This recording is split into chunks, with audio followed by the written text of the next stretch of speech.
Vietnam. This is Berenice Espinosa. And first of all, I want to thank Beatrice and all of the organizers for having us today, sharing with you our presentation on the import process, all you need to know to get your products into the US. Thank you for making us part of the Doing Business in the US conference. So, I would like to start by sharing with you our copyright notice, which states that our material is property of the University of Texas at San Antonio. You will be receiving a handout of today's presentation. We are the International Trade Center, the largest and most successful trade assistance organization in the state of Texas. We receive our funding through the Small Business Administration, which is a federal agency, the state of Texas, and our hosting university, UTSA. Our mission is to help business become globally compatible by providing consulting, training, and market research in order to help them create economic impacts. And the type of clients that we work with are small and medium-sized businesses that are established in the Southwest Texas border region, as well as exporters and importers companies and companies that are experienced in international trade or are new to the area. And we work with different type of industries. We provide one-on-one consulting services to them in a long term. Our services are at no cost and confidential. We are the only source of technical trade assistance in the region, and our staff of international business consultants, we are all experienced and we are all certified global business professionals. We also have a team of 5 market researchers that helps with market research, and also we have state-of-the-art resources.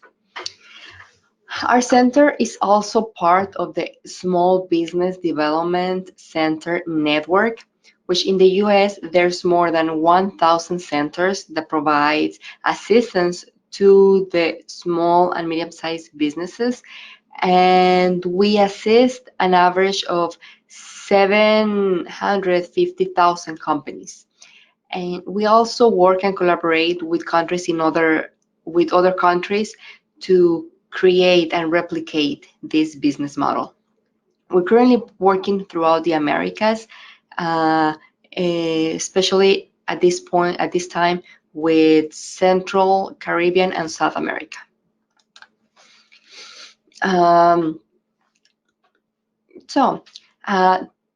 Today we'll be talking about the benefits of importing, and because we know that is very important, this subject, and also we don't have a lot of time, we're going to concentrate mainly on the more technical aspect of it, more on the process, the rules, the regulations, the requirements in order us to do it. So, and I would like to start by understanding an import scenario. Let's say that we are a company based here in San Antonio, and we want to buy some leather purses from a company that is manufacturing them in Vietnam. What is the first thing that we have to do in order to approach them and tell them that we are interested in the handbags? So one of the first things that we can do is send them it can be a simple email or a more detailed request asking for a quote and more details about the products. The company in Vietnam that is exporting or that is shipping to the US sends a pro forma invoice, and that serves as a quote, and it also provides very essential information in order for the transaction. So this is the example that the US company sends to the Vietnam company. Request about the products that they want to buy, the quantity, and this is the response that we get from them, the pro forma invoice, which is a lot more detail on the specifications. And there are some terms here that we are going to talk about today. For example, the first one that is highlighted, this one, the CIF Houston. And we also are going to be talking about this number, HS 420221.9000. Okay, so what are those numbers? What do they mean? CIF Houston means cost, insurance, and freight from Vietnam to the port of Houston. And the seller pays for the shipment. The seller, here we're talking about the Vietnamese company that is selling to the US company. They say they pay for the shipment only to the port of Houston, as well as the insurance. CIF is an Incoterm. The Incoterms are commercial terms that define the obligations and the responsibilities between the buyer and the seller in international trade. And it's a very important part of the sales process. The Incoterms are administered by the International Chamber of Commerce and are very important because it tells the buyer and a seller to agree on certain things, including who's responsible of arranging the transportation, the insurance of the shipment, who's responsible of selecting the freight forward, the carrier, the custom broker, as well as preparing documents. And just keep in mind, Incoterms is a negotiation between all of them, between them. It can be that the buyer is responsible for doing most of the part, or the seller, or anywhere in between. So in this one, in CIF, is anywhere in between. It's a combination of responsibilities from both parties. And another thing that it can tell us is who is responsible or who assumes the risk of the shipment, and at what point does the risk transfers. So here we have the 11 Incoterms. Some of them can only be used for waterway, and the rest can be used for any mode of transportation. So the other number, the other thing highlighted on the pro forma invoice was the harmonized system number. It's a numerical classification that identifies all the products that are traded internationally and is required for documentation. It also helps foreign governments to determine what's the import tariffs, any taxes or duties to pay. It also helps to determine the regulations as well as the quotas. And it can be also used to determine the trade flows. For example, how much is this country importing or exporting to and from, and what products have been imported or exported. And it's administered by the U.S. International Trade Commission. And in the U.S., we use the harmonized tariff class schedule for the imports products. So this is the structure that it follows. It's divided into 97 chapters and 22 sections. And chapter 1 starts with live animal, chapter 97 with works of arts, and chapter 98 and 99 is reserved for special use. So on the pro forma invoice, we saw that our classification was 4203.21.9000. So that one tells us exactly what we're looking for. We're looking for a leather handbag, and the value is over $20. And the way that we start reading this is, first of all, we start by the chapter, then we jump to the heading and the subheading. And it will be easier to see on the next slide. Here we have a classification of the product, and here we can see our classification. So that's basically how we read and determine what's the right classification for our product. And something else that I want to mention about this, since we're already looking at this table, is the different columns that we have here.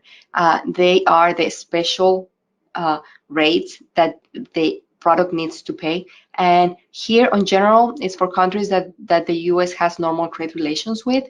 Special is countries that they have a free trade agreement. And this one is for countries that the US does not have normal trade relations. So we can see that for a leather purse value over $20 each coming from Vietnam, which the US has normal trade relations with, the percentage is going to be 9%. And 9% is not determined only on the cost. is determined on several factors that we're going to see later on, and I'm going to refer back to this table. So just keep in mind this slide with the 9% for the leather purses entering into the US. So another thing that we can see on the pro forma invoice is the payment. How is the export company, the company in Vietnam, going to get paid or expected to get paid for the products that they are selling?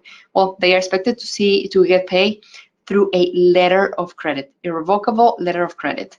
And also here we can see the description of the goods, bovine leather handbags, and mention of the insurance to make sure that the products are being insured.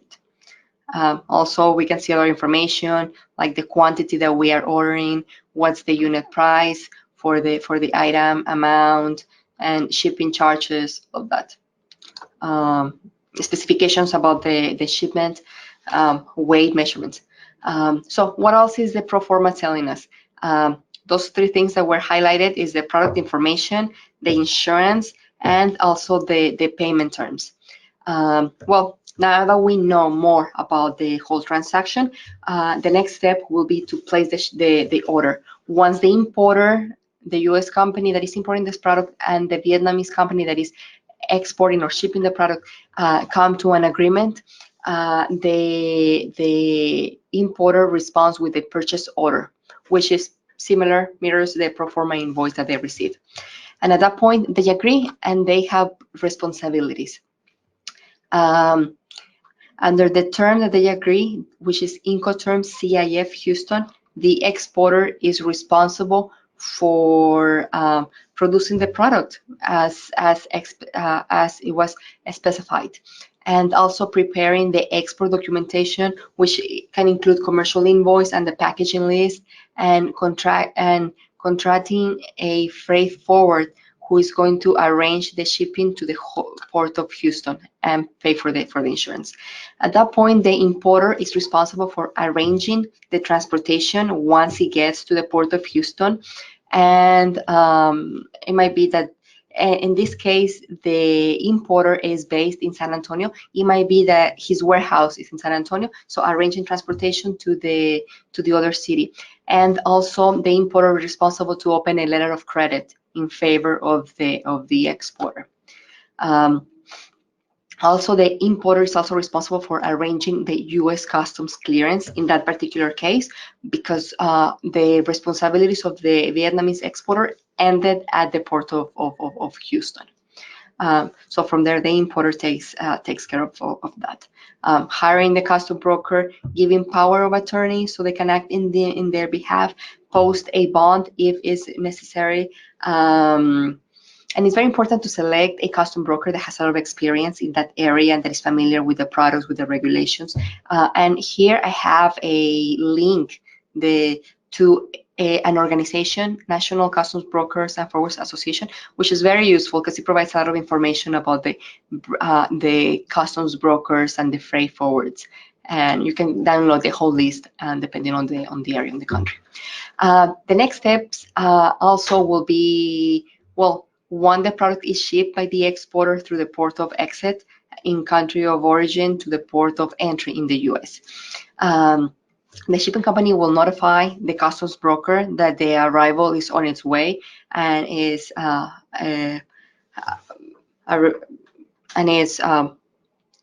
going to arrive at a specific date. The customs broker will also file the documents with US Customs. Then the goods are formally cleared through US Customs, and we're going to talk a little bit more detail about how does the products clear through customs. And finally, the goods are released to the importer for final shipment to the final location.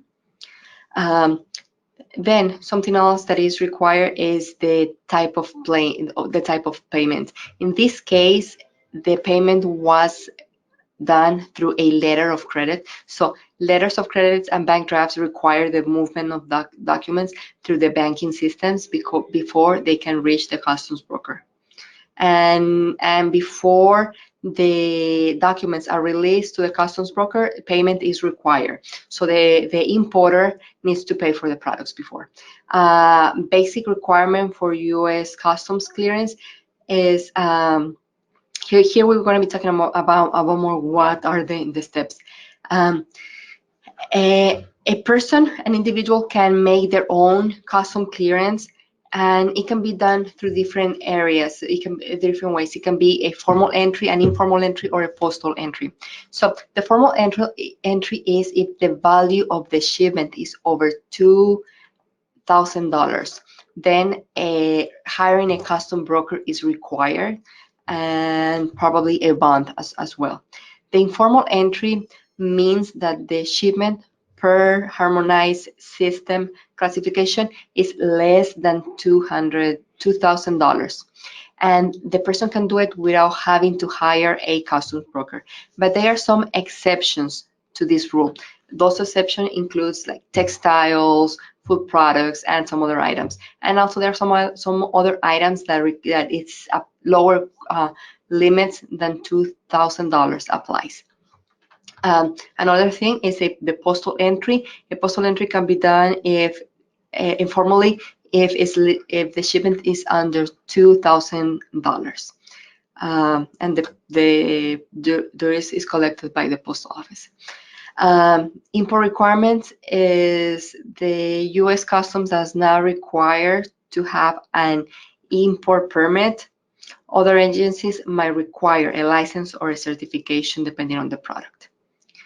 And the import documents require an import number, and that import number can be either the IRS tax ID, or it can be an employer identification number or a social security number. The importer must declare what's the value of the merchandise. And remember when I told you on slide 17 about the 9% is charged in the US for leather handbags coming from Vietnam and from countries that the US has normal trade relations with? Well, how is that valued? That's not valued only on the cost of the goods. It's valued on the transaction value, which is the cost of goods, the transportations, as well as the insurance of the cost of the, yes. Also, the importer must determine the classification number, and that's what we covered before about the harmonized tariff schedule and in the harmonized system to see what's the tariff that it needs to apply. And this mentioned here, the general rates, the special rates, and the ad valorem rates are the columns that we saw on slide 17. So, if a formal entry is required, the importer might have to post a surety bond. Importer responsible for assuring that import products meet admissibility requirements. For example,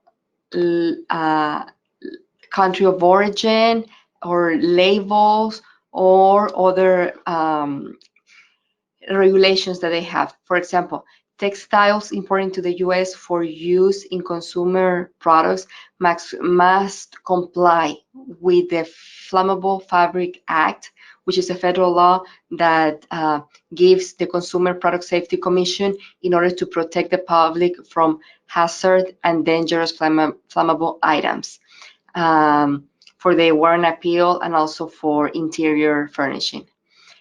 They also have to comply with the labeling requirements from the fair packaging and labeling at consumer. And the label needs to disclosure the content of the product, identify the product, name and place of business of the manufacturer, the packer, and the distributor. They also need to mark the country of origin.